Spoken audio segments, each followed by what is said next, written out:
All right, in this video, I'm going to go over what a novation deal is, okay?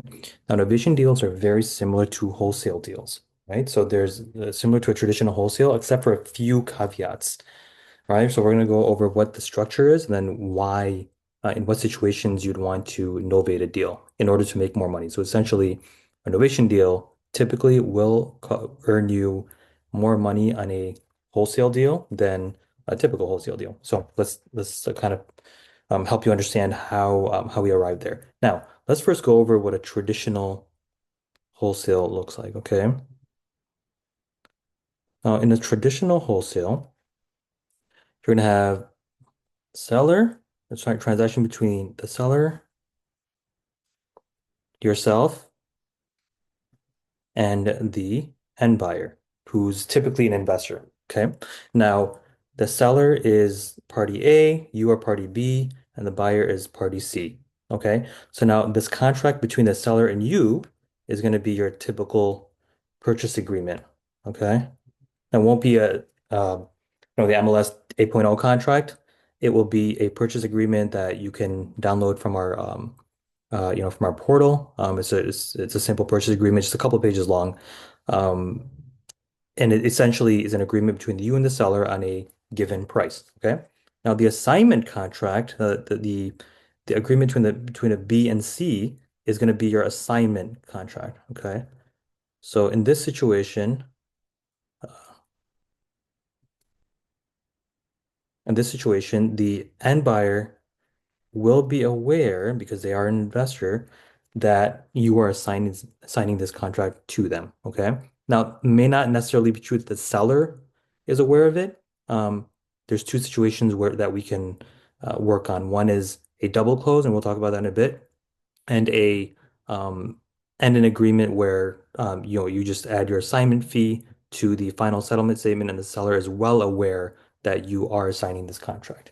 Okay, so now using real numbers, let's just say that you got property under contract for $100,000 with the seller. Okay, now you wanna take that contract, you wanna sell that contract to the end buyer for, let's say, $120,000.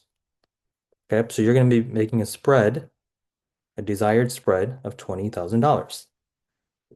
Okay, so this is what a typical assignment deal looks like. Okay, now you can either close using two ways. You can do a double close.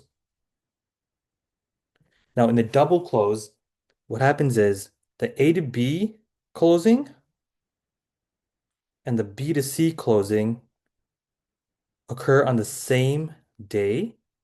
However, they are two separate closings. Okay, the party A, the seller, does not know in this case that you're going to be signing this contract to an end buyer, party C.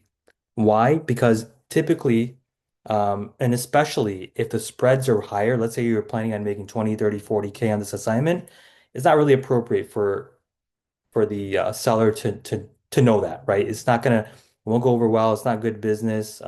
It may cause problems at the closing table. No one wants to know that their property could have been sold for 20, 30, 40K more than than what they actually sold it for. So that's a double close. Now, in a regular close, when you have one closing, the assignment fee in this case will be on the settlement statement as an assignment fee. Okay. There'll be a line item in there that says $20,000 assignment fee from um, assigned to you as the investor. Okay. So now this is a traditional wholesale. Now, here's what happens with an ovation. Okay. Now, the reason we do an ovation in these situations is because if we open up the buyer pool to a much larger pool that includes not only just investors but end buyers, then we're basically driving up that price to the extent that you would be able to make much more than your designated assignment fee of $20,000, right? So as you know, an end buyer who's going to be living there, who just like they see a property that's discounted, right? It doesn't have to be heavily discounted. It's not necessarily going to follow the 70% rule or 75% rule. No, they're just looking for a house that they want to live in that they can clean up, fix up just a little bit, and basically live there. So they're not really necessarily looking for the largest spread in the world. All right. So now I'll get back to how it's structured in a second, but like, let's say that a property is worth let's say a property is like again, you have a contractor for 100K, and let's say that it's worth on the back end 180K. Oops. Now, this deal, there's an 80K spread here.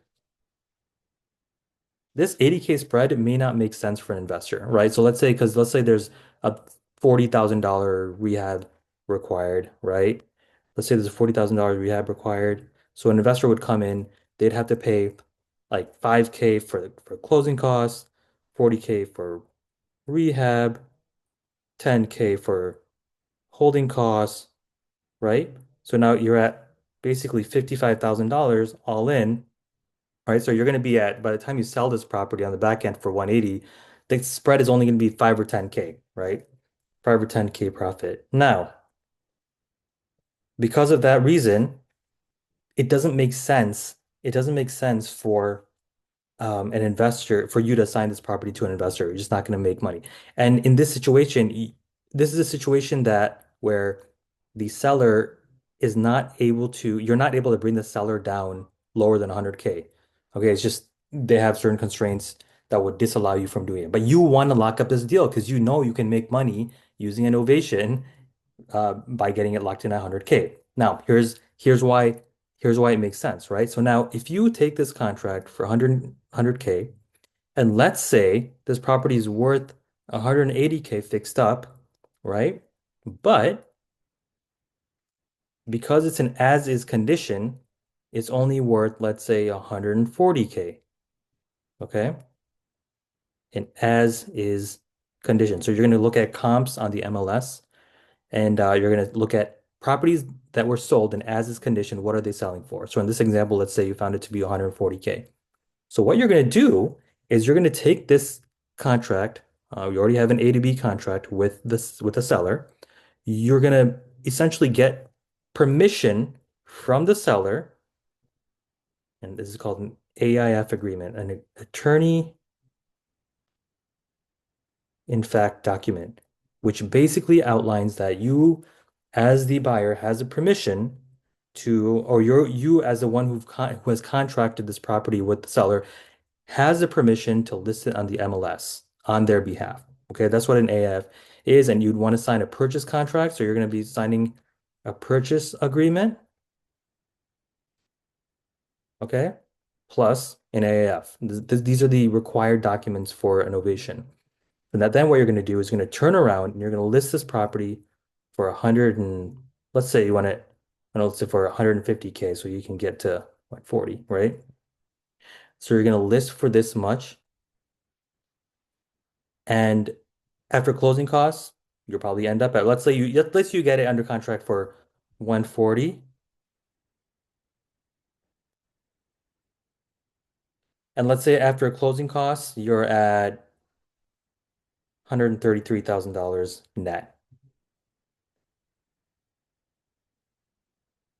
Now, here's what you're going to make on this deal. $133,000, which is the purchase price of by the end buyer, right? So this is so essentially when you list it on the MLS, you're gonna have an end buyer, as I mentioned, who's gonna wanna buy the house and live there, right? So the 133K minus 100K equals a $33,000 profit. Okay. You would never have been able to make that type of a profit if you were to have wholesaled it to an investor. That like, as I mentioned, as we discussed, they just wouldn't see the spread in it. It just wouldn't make sense to them. Okay. So in this case, you're using the net novation technique, you're going to be able to make $33,000. Now let's go back to the structure.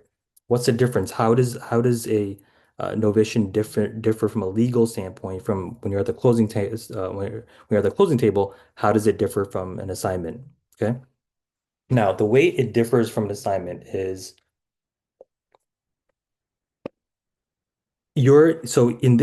in with a novation, what's going to happen is in a traditional wholesale, you have an A to B and a B to C. What's going to happen is once you list it on the MLS and you find an end buyer over here, you're going to cancel yourself out of the deal, right? And this deal is going to go directly to the C to A to C. It's going to become an A to C contract. Okay.